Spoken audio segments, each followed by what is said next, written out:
making three. Going for the St. Louis now. Oh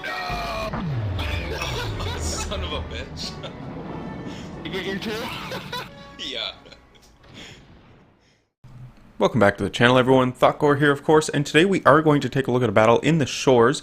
We're on neighbors, and we are grouped up with Dorrej today. Now, you will notice that Dorrej is pink. Unfortunately, he's wearing the pink collar of shame, so that's kind of unfortunate, but whatever. I think this is actually the last battle he had to play before it got removed. Anyway, we're on neighbors, and we are going to try to burn down a few things. Now, Dorj's biggest concern were the Atlantas on the enemy team, so I said, you know, I'm going to do what I can to try and take out those enemy Atlantas, and Dorj's plan is going to be to go into B. What I am going to do is I'm going to basically stay in and behind B, closer to the center of in between A and B, or sorry, in between the northern point and B, sorry, to support him from there, right? I'm in a shore, so I can't get very close because I am just going to get taken out very quickly by any sort of heavy artillery. But I mean, I do have really good rate of fire, so if I can manage to stay alive long enough, I can really start pumping out the damage and hopefully, again, really supporting the division mate here. Now, Neighbors is a funny map, I found. I've been thinking about the strategy on Neighbors for a little while now, and it does seem like I would normally prefer to go center and north on this map because you have the most cover, and it seems as though those center and north point are a little closer together than this A point. The other thing that I've noticed on this map is when people do go to the A point, and why I don't necessarily like going down here to A and dealing with A, is that people sort of get lost down here at this corner of the map.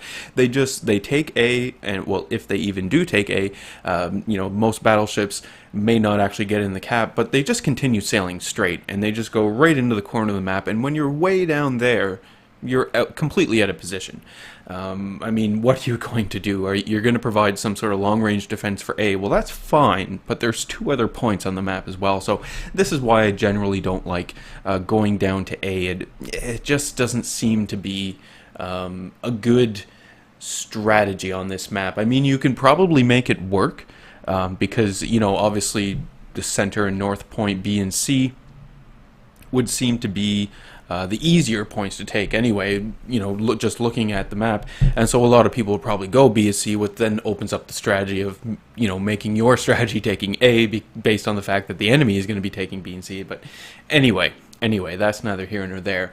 I mentioned this to Dorrej because he's like, oh, you know, it looks like the enemy is going down to A and they're going to take B. And it's like, I really don't like that. I prefer taking, you know, the middle point and the northern point. I figure that's better, and, you know, that's sort of what led Dorrej to go into the B point and what led me over to where I am right now, helping support. So I do see the Atlanta. I have no shots on the Atlanta. I think there, excuse me, I think there are two enemy Atlantas on the enemy team here. So, you know, I'm trying to keep an eye out for these guys. I mean, plus, not only are they a big threat to Dorrej, but let's be honest, if they're close into me, they are a massive threat to me as well. I mean, if I'm broadside and that Atlanta is firing AP at me, I'm going to die very, very quickly. It doesn't matter how quickly I can fire my guns, it's just going to happen. So I'm keeping this in mind as well. So we do see some enemy destroyers off in the distance, and I'm trying to do what I can just to get some shots out, you know, downrange, potentially, you know, rattle those destroyers, I guess, make them move around a little, support Dorrej, right, and whatever I can possibly do. We've got the Pensacola giving me a nice broadside, so I'm going to fire off the Pensacola while I can.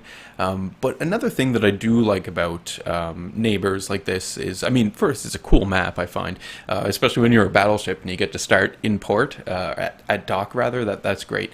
But I do really like all these little islands up here in the center and northeast of the map. It really opens up a lot of possibilities of, you know, getting in islands and maybe even circling, just picking an island, just circling around that island, firing your guns and, you know, dishing out the damage. It really opens up these possibilities and offers some nice cover, you know, even in times when maybe you might not expect cover to be nearby and you really need it.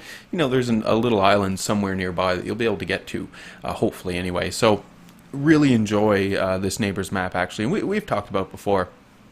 So we can see that the enemy has lost their destroyer. We've lost a cruiser in the meantime, but yeah, we're still doing all right. I do have this enemy destroyer popping up here, Mitsuki, I believe. So I'm immediately going to try and engage this guy with my high explosive rounds. Right, this Shores and the Buddy and the Chapiev, really good cruisers at taking down destroyers. Very, very good indeed, in fact. And even battleships. I mean, you can see I do have some battleships here off in the distance. The Shores and the same three ships, tier 6, 7, and 8 of the Russian cruisers that I mentioned, as is right now, they are really good at engaging these battleships. The weakness of the Shores is a position that I'm in right now. You'll notice the battleships don't really have any other enemy ships to fire at except me. As soon as you become the center of attention of these larger ships like battleships and heavier cruisers, things are going to go really bad really quickly for you. So you do really want to avoid attention. That's something that really can't be stressed enough when you're in these Russian cruisers. Now for me, I find it a little easy to do because I'm so used to playing lightly armored cruisers. I started with the Japanese cruisers, and then they introduced the German cruisers, and the German cruisers at low tiers were paper thin. Even the American cruisers at low tier are paper thin. And then you get into these Russian cruisers, and everyone's complaining about the armor, and it's just like, this is the same thing. It's just, same shit, different bucket, I guess. So I don't know. I'm fairly used to it. It's it doesn't happen all the time, but I can get myself into good situations where I'm doing, good damage consistently. So I've got armor piercing going off against this enemy Atlanta. We can see I've got both Atlantas to deal with at this point in time. They are returning fire on me, but I am maneuvering like a madman as much as I possibly can. The Shores is a little more maneuverable than the Chapiev. I do have to actually buy some modules here for the Shores and the Chapiev, but I'm saving the money to buy the last hull upgrade for the Chapiev first. One of the enemy Atlantas is almost dead, and I do have armor piercing still going out, but looking back at this, I should be firing some high explosive at this point in time, especially when the Atlanta has bow on to me. Now, luckily I do, do a bit of damage here when the Atlanta's bow on, and the Atlanta's on such low health anyway that, there we go. Atlanta's gone, we don't need to worry about it. I do recognize the mistake here in my ammo loadout, so I switch over to the high explosive, and then of course as I do that, the enemy Atlanta gives me a decent broadside. I might be able to get some good shots, but whatever. I mean, that Atlanta is maneuvering around, we can see he just turned in, so we're going to stick with the high explosive for now anyway, see what more we can do. In the meantime, on the minimap, we can see that my team actually wasn't retarded. They did go down there, they did take the ACAP, and then they instantly turned to the north, like you should, and start supporting us at B, right? This is fantastic, and it's very rare on this map that I see this happen, and I don't know if it's still, people are still trying to figure it out. I mean, the map has been out for a while now, but it's just so weird, or maybe it is just that old battleship captain routine of driving in a straight line, right? Maybe that's just coming into play here. I have no idea, but my team is pulling this off. We're doing well. Dorrej is still alive. I mean, you can see that from Dorj's standpoint, he was in that B cap zone basically the entire map. We have B, and when the enemy comes in to contest it, Dorrej was there to defend it. So, excellent job going on there. And I love this sort of situation where I get to really support a destroyer close in. I mean, obviously, take a look at the minimap. I've got lots of allies around me. We're all sort of the same range away from the enemies, right? So the enemies have lots of ships to choose from. I'm not going to be the center of their attention. So this is, why I'm able to do this at this point in time. We can see Dorrej right here, just, living it up, defending the B cap zone here against the enemies. And we're in a really good position now as well, because now the enemies are all sort of bottled up at that northern point, and they really do have to come down towards us if they want to, have any chance at pulling a victory out of this battle.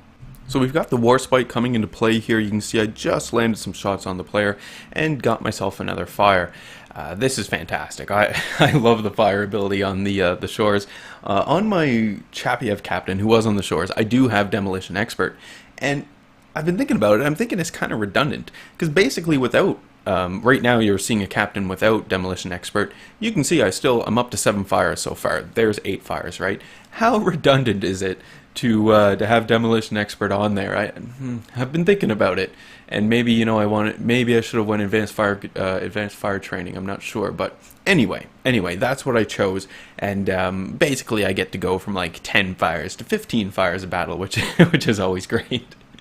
Although it has been pointed out that when you take a look at at the end of the results, right, you take all of your shots that actually landed and did damage to the enemy ship, and if you take that a percentage of those shots, it doesn't equal what your percentage was to actually set an enemy ship on fire. It's wargaming math, I suppose. Anyway, we have a squall coming in. You can see it here, and I'm trying to get myself out of the squall. This is one of the rare instances. I actually do enjoy the squalls. I know some people don't. I just burnt a player down, so that's pretty great.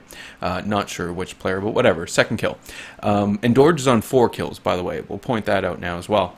But yeah, I actually enjoy squalls. I thought it was a nice addition to the game, sort of mixes up the gameplay, especially in sort of like the mid-battle when squalls do seem to come in, and you can really use them to your advantage, and it really does, or could open up the possibility of, potentially pulling that victory out at the last minute.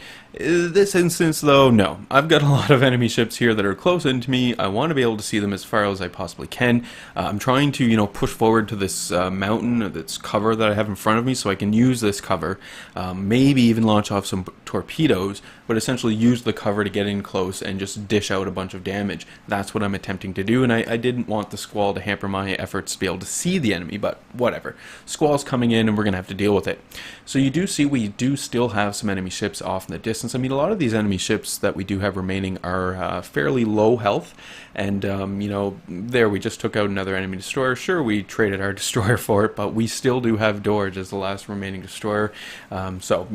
Destroyer needs to come into play here. Dorrej will jump into action and take care of it, I'm sure.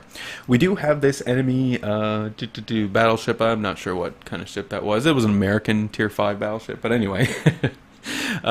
We did just manage to take down that player, so that's fantastic. I got myself a Confederate there as well, which isn't too bad at all. Just doing, a bunch of damage to a number of different ships. We have this Nagato coming up as well. Fairly low health. He is within the player is within my torpedo range, so I'm going to launch my torpedoes off and instantly turn.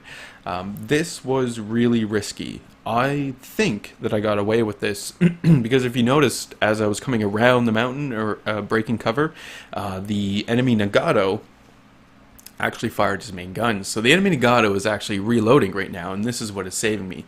So my first torpedo spread miss, gonna launch my second torpedo spread. The enemy Nagato's on really low health. You can see the player just returned fire at me as well. So I did take a bit of damage. Still have about half health though, so it's, not too bad. These torpedoes are definitely going to hit though. There's nothing this Nagato can do. One torpedo hit. There we go. Nagato's gone. That's my third kill. Fantastic. So looking around, seeing what's going on. Now we're over 900 points, so we're doing fairly well. We still have a good number of enemy ships, allied ships, and we only have one enemy ship remaining. So I'm going to try and get myself turned around here to get myself into play against this enemy ship, assuming I'm going to be able to spot the enemy ship given the squall that I'm currently in.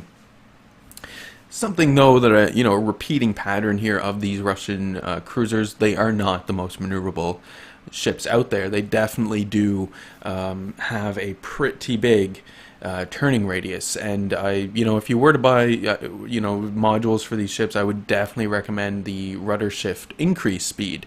I think that would make them that much more maneuverable and would help out. The module to get yourself up to full speed sooner, and obviously you'll maintain a higher speed in a turn, I don't think is going to be as useful, because with more speed and a slow rudder shift time, I think that's just going to increase your turning radius more. So yeah. Anyway, we can see that obviously some of my allies do see the enemy ship here off in the distance. Because of the squall, I don't see it. Whatever. We win. We get to 1,000 points. So not too bad at all. And between Dorrej and myself, we managed 7 kills. So that's not too bad at all. Little over half the enemy team there. So decent. Finished with about 80,000 damage. Got the Confederate. Got 3 kills. Shot down some planes and whatnot. And then overall, Dorrej and I, first and second. Not too shabby at all. We can see the enemy team results there as well. They had some players who did some things, but in the end, just wasn't enough, I suppose. And of course, I do walk away with 211,000 credits, which is really important because, like I say, I'm saving up the 2.8 million to get the last hull upgrade for the Chapiev. And then that thing will be fully upgraded, and I can start buying modules. Anyway, that is the end of today's video. A little shorter than normal. I've got more barbecue plans later today, so I just wanted to make sure that I actually got a video out today. Do remember to leave any comments you have for me in the video comments section below. Love reading those and responding back to them. Do hit the like button if you did like today's video. Hit subscribe if you are not a subscriber. And as always, I do hope you enjoy the rest of your day.